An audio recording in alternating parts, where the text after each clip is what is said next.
ভালোবাসা মানেই সব পাওয়া নয়, কখনো কখনো মন খুলে ভালোবেসেও চোখের সামনে তাকেই হারাতে হয়, যার জন্য পুরো পৃথিবীটাকে ছোট মনে হতো। এমনই একটি গল্পকথা, নীরব চিঠির প্রতিধ্বনি। তুমি আমার গল্পের শেষ অধ্যায় না, তুমি আমার শুরুটা। আশরাফ একদিন বলেছিল, তা এখনো মনে থাকে মায়ার। তোমার জন্য যার চোখে আমি প্রথম আমার নিজের ছায়া দেখেছিলাম, মায়া সেই তুমি। কিছু সম্পর্ক শেষ হয় না, শুধু রং বদলায়। আশরাফ আর মায়ার প্রেম কাহিনীর মতো বেঁচে থাকে পরের পাতায়, অন্য কারো মনে চিরকাল চিরজীবন। নীরব চিঠির প্রতিধ্বনি। সে কখনো চিৎকার করেনি, কখনো দাবি করেনি, তবে তার চোখের ভিতর ছিল এক চিরন্তন প্রতীক্ষা। একজন ফিরে আসবে, সে ভোরের আগে, যখন শহর ঘুমায় আর বাতাসে কুয়াশা নামে। আশরাফ ছিল একজন লেখক, শব্দে শব্দে জীবনের মানে খুঁজত, অথচ নিজের জীবনের গল্পটা সে লিখে উঠতে পারেনি কখনো। মায়া এসেছিল তার জীবনে এক কবিতার মতো, হঠাৎ করে, কোনো ভূমিকা ছাড়াই। সে ছিল নরম মেঘের মতো, যে ছুঁয়ে যায় কিন্তু ধরা দেয় না। তারা কখনো ভালোবাসি বলেনি একে অপরকে, তাদের ভালোবাসা ছিল নিঃশব্দে হাত ধরা, শহরের এক কোনায় বসে শুধু একে অপরের নিঃশ্বাস শুনে বাঁচা। একদিন মায়া হারিয়ে গেল, একটা কথা না বলে, একটা বার্তাও না দিয়ে। শুধু ওর ডেস্কের উপরে রাখা ছিল একটি পুরনো ডায়েরি। তার প্রথম পাতায় লেখা, আমি চলে যাচ্ছি, না কারণ নেই, কারণ দিলে তুমি আমাকে ফিরিয়ে আনতে চাইবে। আর শেষ পাতায় শূন্যতা, কিছুই লেখা নেই। কিন্তু আশরাফ প্রতিদিন সেই শূন্য পাতাটা পড়ে, কারণ সে জানে ওটাই ছিল মায়ার সবচেয়ে বড় চিঠি, একটা না বলা গল্প, না পাওয়া অধ্যায়। বছর 3 পর একদিন একটি মেলা চলছিল শহরের বাইরে। ছেলে খেলায় ভরা, সস্তা আলো ঝলমল করে। আশরাফ দূর থেকে দেখে এক নারীর চোখে তাকিয়ে রইল। চোখ দুটো ঠিক সেই রকম যেমন মায়ার ছিল, কিন্তু এবার আর কিছু বলল না, কিছু জিজ্ঞেসও করলো না। ভালোবাসা হয়তো থেকে যায়, কিন্তু কিছু প্রেম ফিরে আসে বারবার। আশরাফের মনে পড়ে গেল সেই শেষ বিকেলের আকাশের কথা, যেখানে ঢাকার ব্যস্ত শহরের ভেতরে এক কোনায় একটি ছোট্ট ক্যাফে ছিল, যার নাম ছিল নীলমেঘ। ক্যাফেটা খুব বেশি পরিচিত না হলেও বই পাগল, একাকী, স্বপ্নরাজ মানুষের প্রায় ভিড় করতো এখানে। তেমনি একদিন একলা বসে কফি খাচ্ছিল আশরাফ। চোখে ছিল ক্লান্তির ছায়া, হাতে একটা খোলা নোটবুক, তবে লেখা বন্ধ অনেক দিন। সে তখন জীবনকে একটু বিরতির মতো নিচ্ছিল, এক প্রকার আত্মগোপন। সেদিনই এলো মায়া, চুপচাপ, হাসি মাখা মুখ, কাঁধে একটা ফাটা ব্যাগ আর হাতে একটা পুরনো বই, সিডনির প্রেমপত্র। ক্যাফের এক কোনায় বসে জানালার ধারে বই পড়ছিল। আশরাফের দৃষ্টি পড়ে গেল, প্রথমেই নজর কাড়ল বইটা, পরে ধীরে ধীরে মেয়েটা। কথা শুরু হলো বই নিয়ে, তারপর ক্যাফে ছেড়ে হাঁটা, রিক্সা চড়া, আর সেই সন্ধ্যায় একসাথে দেখা একটা অসমাপ্ত আকাশ। আশরাফ একজন লেখক, মায়া একজন স্কুল শিক্ষিকা। তাদের জীবন দুই প্রান্ত থেকে শুরু হলেও ধীরে ধীরে তারা এক বিন্দু দেশে ঠেকলো। মায়া আশরাফের লেখা পড়ে মুগ্ধ হতো, আর মায়া আশরাফের হাসির ভেতর জীবনের অর্থ খুঁজত। রাতভর ফোনে গল্প, হঠাৎ করে দেখা, একসাথে মেঘ দেখা, বইমেলা ঘোরা, ঝুম বৃষ্টিতে না ভিজে শুধু দাঁড়িয়ে থাকা, সবই ছিল তাদের পৃথিবীর ছোট ছোট আনন্দ। আশরাফ একদিন বলেছিল, তুমি আমার গল্পের শেষ অধ্যায় না, তুমি আমার শুরুটা। তখন মায়া চুপচাপ হেসেছিল, কিন্তু সেই হাসির আড়ালে একটা ভয় ছিল, একদিন এইসব কি হারিয়ে যাবে। মায়ার পরিবার জানলো তাদের সম্পর্কের কথা। আশরাফের পেশাকে তারা অসম্পূর্ণ মনে করলো। একজন লেখক দিয়ে কি সংসার চলে? অপরিচিত ছেলে, ঠিকমতো উপার্জন নেই, সব প্রশ্ন উঠত। মায়া নিজেও দ্বিধায় পড়ে গেল। একদিকে ভালোবাসা, অন্যদিকে দায়িত্ব, পরিবার, সামাজিক বাস্তবতা, কোনটা বেছে নিবে বুঝতে পারছিল না। মায়া আর আশরাফ বুঝতে পারলো তাদের সব কিছু, তাদের চাহিদা। সে সব চুপচাপ দূরে সরে গেল। শেষ দেখা এক বিকেলে সেই পুরনো ক্যাফেতে। আশরাফ শুধু বলেছিল, আমি চাই না তুমি কোনোদিন আমাকে নিয়ে অনুতপ্ত হও। মায়া কিছু বলেনি, চোখ ভিজে গিয়েছিল, কিন্তু মুখে কোনো অভিযোগ ছিল না। বছরের পর বছর, দিনের পর দিন, এভাবেই কেটে গেছে 4টি বছর। এক বই প্রকাশনা অনুষ্ঠানে আশরাফ এসেছিল নিজের উপন্যাস শেষ বিকেলের আকাশ নিয়ে। উপন্যাসের উপসর্গ উৎসর্গ পাতায় লেখা ছিল, তোমার জন্য, যার চোখে আমি প্রথম আমার নিজের ছায়া দেখেছিলাম। অনুষ্ঠান শেষে ভিড় একটু কমার পর হঠাৎ একটা চেনা গলা শুনলাম। এই গল্পটা আমি আগেও কোথাও পড়েছি মনে হয়। আশরাফ বলল, পিছনে মায়া দাঁড়িয়ে, চোখে সেই পুরনো আলো, তবে কপালে সিঁদুর। সে বিয়ে করেছে আর এখন 2 সন্তানের মা। তারা একজন দুজনকে অপর দিকে তাকিয়ে রইল অনেকক্ষণ, আর কিছু বলেনি। তবে জানতো ভালোবাসা থেকে যায়, মানুষ চলে যায়, আকাশ যেমন থেকে যায়, বিকেলও বদলায়। কিছু সম্পর্ক শেষ হয় না, শুধু রং বদলায়। মাইশা আর মায়া কিছু সম্পর্ক শেষ হয় না, শুধু রং বদলায়। মায়া আর আশরাফের জীবনের প্রেম কাহিনীর মতো বেঁচে থাকবে পরের পাতায়, অন্য কারো মনে, চিরকাল চিরদিন। ভালো থাকুন সবাই, সুস্থ থাকুন। আসসালামু আলাইকুম। যাবার আগে বলতে চাই, ভালোবাসা এক অমূল্য সম্পদ, যার মাঝে লুকায়িত থাকে হাসি খুশি, প্রাণ চঞ্চলতা, পরিবার কেন্দ্রিক দায়িত্বশীলতা। ভালোবেসে কিন্তু নিজের আবেগ চেপে রাখতে পারে এমন আত্মকেন্দ্রিক হতে হবে। কখনো কাঁদে না প্রকাশ্যে। ভালোবাসা মানেই সব পাওয়া নয়, কখনো কখনো মন খুলে ভালোবেসেও চোখের সামনে তাকিয়ে হারাতে হয়, যার জন্য পুরো পৃথিবীটাকে ছোট মনে হতো। এমনই একটি গল্পকথা, নীরব চিঠির প্রতিধ্বনি। তুমি আমার গল্পের শেষ অধ্যায় না, তুমি আমার শুরুটা। আশরাফ একদিন বলেছিল, তা এখনো মনে থাকে মায়ার। তোমার জন্য, যার চোখে আমি প্রথম আমার নিজের ছায়া দেখেছিলাম। মায়া সেই তুমি। কিছু সম্পর্ক শেষ হয় না, শুধু রং বদলায়। আশরাফ আর মায়ার প্রেম কাহিনীর মতো বেঁচে থাকে পরের পাতায়, অন্য কারো মনে, চিরকাল চিরজীবন। নীরব চিঠির প্রতিধ্বনি। সে কখনো চিৎকার করেনি, কখনো দাবি করেনি, তবে তার চোখের ভিতর ছিল এক চিরন্তন প্রতীক্ষা। একজন ফিরে আসবে, সে ভোরের আগে, যখন শহর ঘুমায় আর বাতাসে কুয়াশা নামে। আশরাফ ছিল একজন লেখক, শব্দে শব্দে জীবনের মানে খুঁজত, অথচ নিজের জীবনের গল্পটা সে লিখে উঠতে পারেনি কখনো। মায়া এসেছিল তার জীবনে এক কবিতার মতো, হঠাৎ করে, কোনো ভূমিকা ছাড়াই। সে ছিল নরম মেঘের মতো, যে ছুঁয়ে যায় কিন্তু ধরা দেয় না। তারা কখনো ভালোবাসি বলেনি একে অপরকে। তাদের ভালোবাসা ছিল নিঃশব্দে হাত ধরা, শহরের এক কোনায় বসে শুধু একে অপরের নিঃশ্বাস শুনে বাঁচা। একদিন মায়া হারিয়ে গেল, একটা কথা না বলে, একটা বার্তাও না দিয়ে। শুধু ওর ডেস্কের উপরে রাখা ছিল একটি পুরনো ডায়েরি। তার প্রথম পাতায় লেখা, আমি চলে যাচ্ছি, না কারণ নেই, কারণ দিলে তুমি আমাকে ফিরিয়ে আনতে চাইবে। আর শেষ পাতায় শূন্যতা, কিছুই লেখা নেই। কিন্তু আশরাফ প্রতিদিন সেই শূন্য পাতাটা পড়ে, কারণ সে জানে ওটাই ছিল মায়ার সবচেয়ে বড় চিঠি। একটা না বলা গল্প, না পাওয়া অধ্যায়। বছর 3 পর একদিন একটি মেলা চলছিল শহরের বাইরে। ছেলে খেলায় ভরা, সস্তা আলো ঝলমল করে। আশরাফ দূর থেকে দেখে এক নারীর চোখে তাকিয়ে রইল। চোখ দুটো ঠিক সেই রকম যেমন মায়ার ছিল, কিন্তু এবার আর কিছু বলল না, কিছু জিজ্ঞেসও করল না। ভালোবাসা হয়তো থেকে যায়, কিন্তু কিছু প্রেম ফিরে আসে বারবার। আশরাফের মনে পড়ে গেল সেই শেষ বিকেলের আকাশের কথা, যেখানে ঢাকার ব্যস্ত শহরের ভেতরে এক কোনায় একটি ছোট্ট ক্যাফে ছিল, যার নাম ছিল নীলমেঘ। ক্যাফেটা খুব বেশি পরিচিত না হলেও বই পাগল, একাকী, স্বপ্নরাজ মানুষের প্রায় ভিড় করতো এখানে। তেমনি একদিন একলা বসে কফি খাচ্ছিল আশরাফ।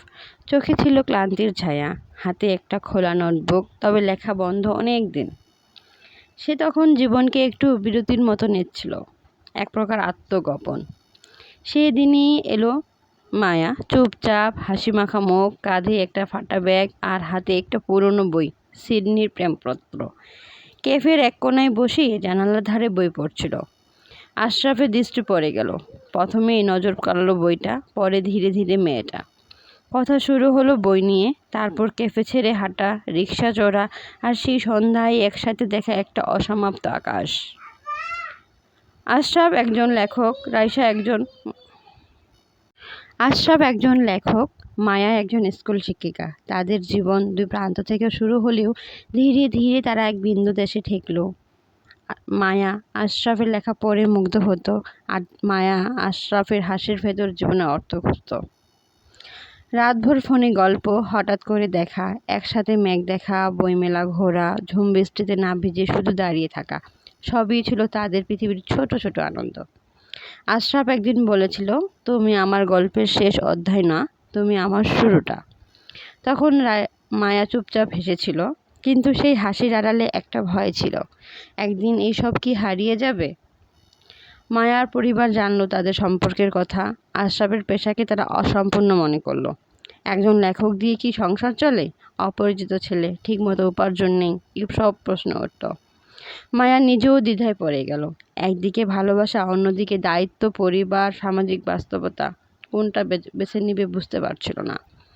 মায়া আর আশরাফ বুঝতে পারলো তাদের সব কিছু, তাদের চাহিদা। সে সব চুপচাপ দূরে সরে গেল।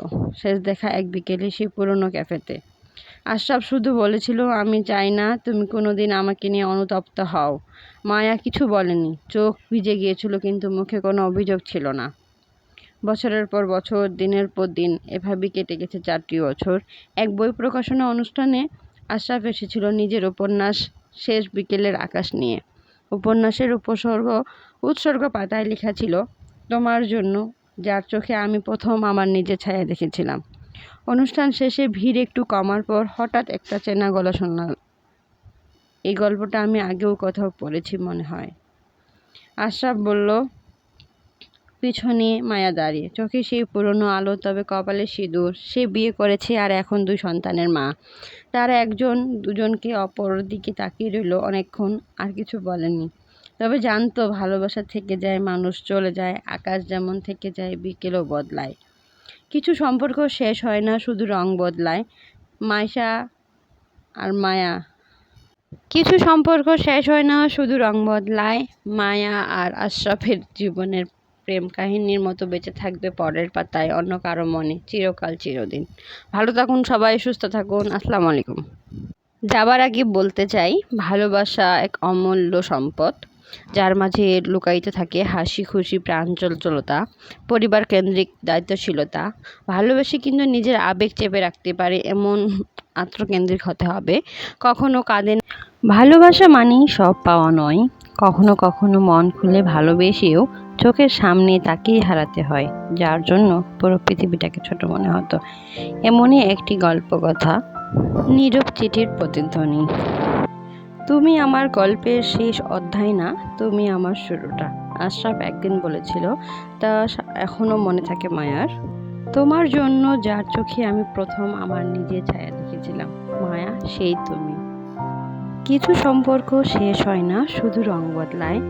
আশরাফ আর মায়ার প্রেম কাহিনীর মতো বেঁচে থাকে পরের পাতায়, অন্য কারো মনে, চিরকাল চিরজীবন। নীরব চিঠির প্রতিধ্বনি। সে কখনো চিৎকার করেনি, কখনো দাবি করেনি, তবে তার চোখের ভিতর ছিল এক চিরন্তন প্রতীক্ষা, একজন ফিরে আসবে।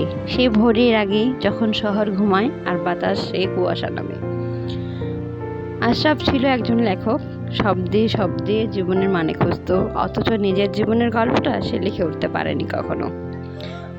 মায়া এসেছিল তার জীবনে এক কবিতার মতো, হঠাৎ করে, কোনো ভূমিকা ছাড়াই। সে ছিল নরম মেঘের মতো, যে ছুঁয়ে যায় কিন্তু ধরা দেয় না। তারা কখনো ভালোবাসি বলেনি একে অপরকে। তাদের ভালোবাসা ছিল নিঃশব্দে হাত ধরা, শহরের এক কোনায় বসে শুধু একে অপরের নিঃশ্বাস শুনে বাঁচা। একদিন মায়া হারিয়ে গেল, একটা কথা না বলে, একটা বার্তাও না দিয়ে। শুধু ওর ডেস্কের উপরে রাখা ছিল একটি পুরনো ডায়েরি। তার প্রথম পাতায় লেখা, আমি চলে যাচ্ছি, না কারণ নেই, কারণ দিলে তুমি আমাকে ফিরিয়ে আনতে চাইবে। আর শেষ পাতায় শূন্যতা, কিছুই লেখা নেই। কিন্তু আশরাফ প্রতিদিন সেই শূন্য পাতাটা পড়ে, কারণ সে জানে ওটাই ছিল মায়ার সবচেয়ে বড় চিঠি, একটা না বলা গল্প, না পাওয়া অধ্যায়। বছর 3 পর একদিন একটি মেলা চলছিল শহরের বাইরে। ছেলে খেলায় ভরা, সস্তা আলো ঝলমল করে। আশরাফ দূর থেকে দেখে এক নারীর চোখে তাকিয়ে রইল। চোখ দুটো ঠিক সেই রকম যেমন মায়ার ছিল, কিন্তু এবার আর কিছু বলল না, কিছু জিজ্ঞেসও করলো না। ভালোবাসা হয়তো থেকে যায়, কিন্তু কিছু প্রেম ফিরে আসে বারবার। আশরাফের মনে পড়ে গেল সেই শেষ বিকেলের আকাশের কথা, যেখানে ঢাকার ব্যস্ত শহরের ভেতরে এক কোনায় একটি ছোট্ট ক্যাফে ছিল, যার নাম ছিল নীলমেঘ। ক্যাফেটা খুব বেশি পরিচিত না হলেও বই পাগল, একাকী, স্বপ্নরাজ মানুষের প্রায় ভিড় করতো এখানে। তেমনি একদিন একলা বসে কফি খাচ্ছিল আশরাফ। চোখে ছিল ক্লান্তির ছায়া, হাতে একটা খোলা নোটবুক, তবে লেখা বন্ধ অনেক দিন। সে তখন জীবনকে একটু বিরতির মতো নিচ্ছিল, এক প্রকার আত্মগোপন। সেদিনই এলো মায়া, চুপচাপ, হাসি মাখা মুখ, কাঁধে একটা ফাটা ব্যাগ আর হাতে একটা পুরনো বই, সিডনির প্রেমপত্র। ক্যাফের এক কোনায় বসে জানালার ধারে বই পড়ছিল। আশরাফের দৃষ্টি পড়ে গেল। প্রথমেই নজর কাড়ল বইটা, পরে ধীরে ধীরে মেয়েটা।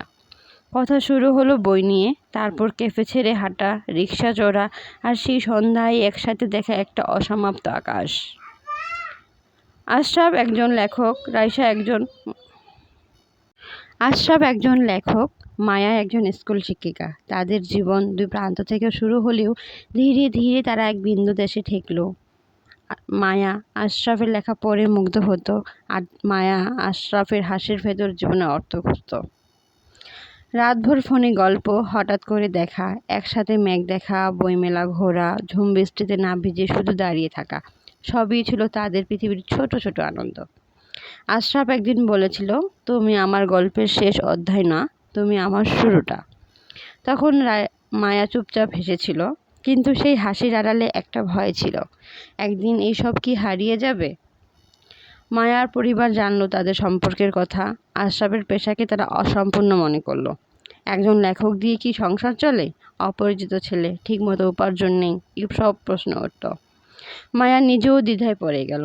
একদিকে ভালোবাসা, অন্যদিকে দায়িত্ব, পরিবার, সামাজিক বাস্তবতা, কোনটা বেছে নিবে বুঝতে পারছিল না।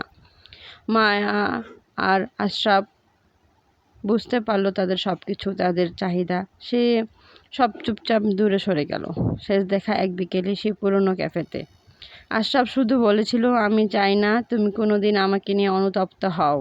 মায়া কিছু বলেনি, চোখ ভিজে গিয়েছিল, কিন্তু মুখে কোনো অভিযোগ ছিল না। বছরের পর বছর, দিনের পর দিন, এভাবেই কেটে গেছে 4টি বছর। এক বই প্রকাশনা অনুষ্ঠানে আশরাফ এসেছিল নিজের উপন্যাস শেষ বিকেলের আকাশ নিয়ে।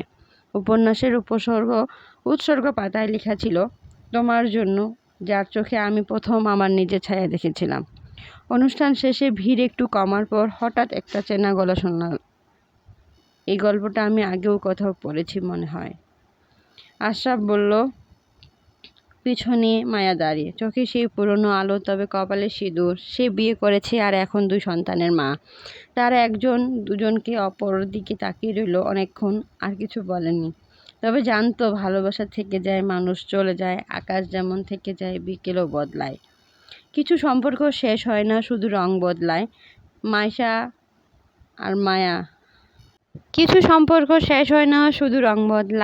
মায়া আর আশরাফের জীবনের প্রেম কাহিনীর মতো বেঁচে থাকবে পরের পাতায়, অন্য কারো মনে, চিরকাল, চিরদিন।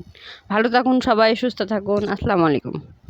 যাবার আগে বলতে চাই, ভালোবাসা এক অমূল্য সম্পদ, যার মাঝে লুকায়িত থাকে হাসি, খুশি, প্রাঞ্চঞ্চলতা, পরিবার কেন্দ্রিক দায়িত্বশীলতা।